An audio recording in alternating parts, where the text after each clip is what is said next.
안녕하세요, 와이시리브입니다. 얼마 전 미패드 5 리뷰를 했었죠. 댓글 중에 펜과 키보드에 대해 궁금해하시는 분들이 많으시더라고요.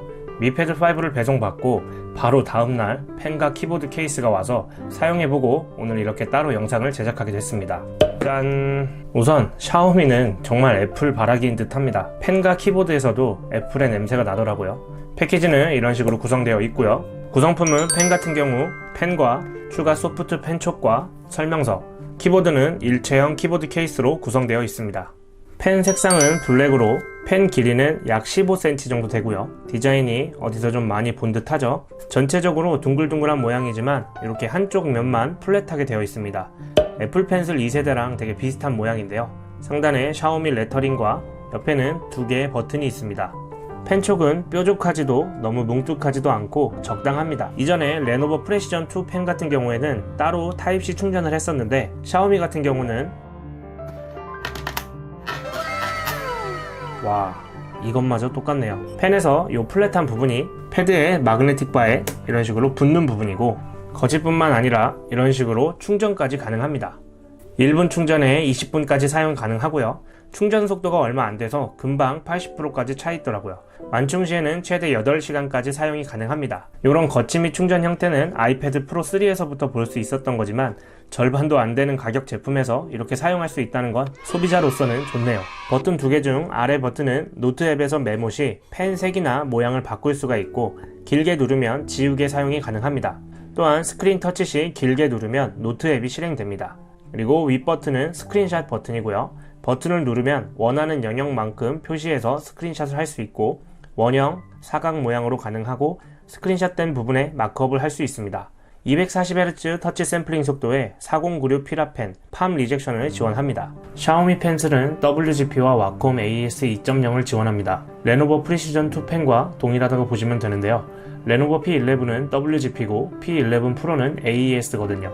그래서 벤브잉크 같은 AES 2.0 스타일러스가 P11 프로에서는 호환이 되는데 P11에서는 호환이 안됩니다. 얼결에 P11에서는 호환되는 펜 하나가 생겼죠. WGP는 프리시전 2 펜 말고는 보기 드물거든요. 그래서 P11은 프리시전 2 펜만 사용이 가능했는데 이제는 샤오미 펜슬도 사용이 가능합니다. 미패드 5 역시 와콤 AES 2.0으로 보이고요. AES 2.0 호환 펜은 사용 가능할 것으로 보여집니다. 사용해보면서 느낀 점은 당연한 거겠지만 아이패드나 겔탭에 비할 수준은 안됩니다. 아무래도 처음 출시한 거기도 하고 펜은 필기감과 디테일이 정말 중요한데 그런 부분에 있어서 부족한 부분이 좀 많이 보이더라고요. 이전에 리뷰했었던 레노버 P11에 사용했던 프리시전2의 필기감과 솔직히 크게 다른 점은 못 느꼈습니다. 펜을 휙 갈기며 사용할 때는 매끄럽고 압에 따른 반응도 크게 나쁘진 않았는데요. 그치만 글자를 쓰게 되면 살짝 딜레이가 좀 있는 느낌이고 글씨를 쓸 때도 물론 압이 조금씩 달라서일 수도 있지만 일정한 굵기의 느낌이 아니고 조금씩 들쭉날쭉합니다. 팜 리젝션은 지원되기 때문에 손 닿는 부분에선 크게 불편함은 없었고요. 외곽 오차도 별로 없고 지터링은 있습니다. 겔탭 S펜의 EMR 방식이 좀 맞으신다면 샤오미 펜슬은 별로일 것으로 보입니다. 드로잉 같은 경우도 연필 느낌은 조금 아쉬운데요. 애플 펜슬 같은 경우는 펜을 약간 이런 식으로 세워서 그려도 디테일하게 반응을 하는데 샤오미 펜슬은 세워서 그리게 되면 반응하지 않습니다. 데센 같은 경우는 좀 어렵다고 볼 수 있겠고요. 차라리 웹툰 같은 그런 그림 같은 걸 그린다면 마크펜 같은 건 괜찮아서 조금 낫지 않을까 생각을 합니다.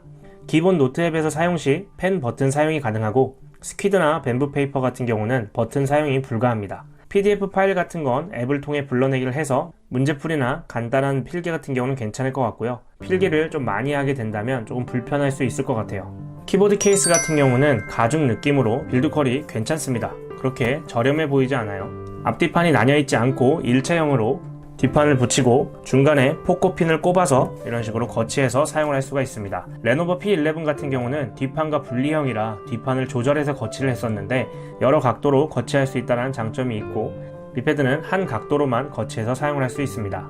키보드 케이스를 하게 되면 확실히 부피도 커지고 무게도 꽤 나갑니다. 기본 미패드가 511g인데 키보드 케이스를 끼면 878g, 거기에 펜까지 포함하면 890g으로 손으로 들고 다니기에는 좀 버겁고 가방에 넣고 다녀야 할 듯 합니다.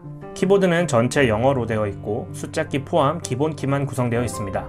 펑션키나 3버튼 탐색키 그리고 트랙패드는 없습니다. 레노버 P11처럼 키보드 독을 연결하면 바로 PC 모드로 전환됐던 것과는 다르게 PC 런처 APK를 따로 받아서 설치를 해야 합니다. 안 그러면 그냥 가로 모드를 해놓고 키보드만 쓸 수 있는 정도로 생각하시면 되고요. PC 런처는 설명칸에 다운로드 링크 달아놨고요. APK 파일 설치 후 PC 모드를 실행시키면 이런 식으로 나옵니다. 뭔가 그럴싸하죠? 윈도우 PC 바탕화면처럼 변하는데요. 자주 사용하는 앱은 바탕화면에 끌어놓을 수 있고, 맨 왼쪽 하단에 시작 메뉴를 누르면 설치된 앱들을 볼 수 있고, 하단바에 검색 및 실행 앱들, 빠른 메뉴들을 볼 수가 있습니다. 오른쪽 하단에는 화살표를 누르면 컨트롤 센터에 있는 와이파이, 블루투스, 스크린샷, 볼륨, 밝기 조절이 있고, 배터리 잔량과 시간, 날짜, 최근 알림, 3버튼 탐색으로 구성되어 있습니다. 트랙패드가 구성되어 있으면 마우스 포인터로 사용하기 괜찮았을 텐데 좀 아쉽더라고요. 그래서 좀 더 제대로 사용하려면 블루투스 마우스 하나가 있어줘야 제대로 PC 모드 활용이 가능해집니다. 앱 실행 시에는 창이 뜨는데요. 여러가지 창을 띄워서 사용할 수 있고, 기본 앱들 같은 경우는 창 크기 조절 및 최대 전환이 가능한데, 유튜브나 네이버, 게임 같은 경우는 이런 식으로 작은 창으로만 사용이 가능합니다. 작은 창으로는 한 화면에 3개 정도 나열해서 보는 게 괜찮고요. 전체 창까지는 아니어도 좀 늘어날 수 있었으면 좋았을 텐데, 유튜브나 네이버 같은 경우는 그래도 창 사이즈에 맞게 화면 조정이 됐는데, 넷플릭스 같은 경우는 창 사이즈에 맞는 화면 조정이 아니어서 좀 아쉬웠습니다.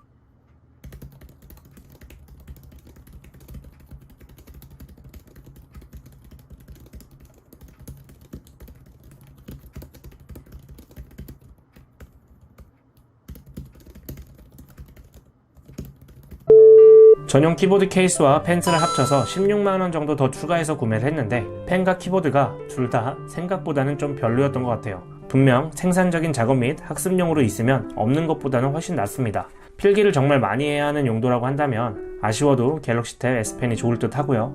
키보드 케이스 같은 경우는 비슷한 가격대의 레노버와 비교했을 때 펑션키나 트랙패드 같은 부분이 없어서 좀 아쉬웠습니다. 키보드 자체 기능만으로는 충분했지만 타이핑용으로만 쓴다면 더 저렴한 블루투스 키보드 같은 대안이 있기 때문에 PC 모드로 키보드 독이 연결돼야만 또 되는 게 아니고 따로 APK를 설치해서 사용하는 것이라 크게 키보드 케이스의 필요성은 못 느꼈습니다. 펜과 키보드 케이스 중에 하나를 고민하신다면 그래도 펜이 거치나 충전도 편했고 많은 필기만 아니라고 한다면 종종 사용할 만해 보여서 펜은 구매해봐도 괜찮을 것 같습니다. 다음 리뷰 때는 레노버 P11 프로와 한번 비교 리뷰를 계획 중에 있는데요. 두 제품 간에 다뤘으면 하는 게 있다면 댓글로 한번 남겨주시면 좋을 것 같습니다. 궁금하신 사항도 댓글 남겨주시고요. 저는 다음 리뷰 때 찾아뵙도록 하겠습니다. 감사합니다.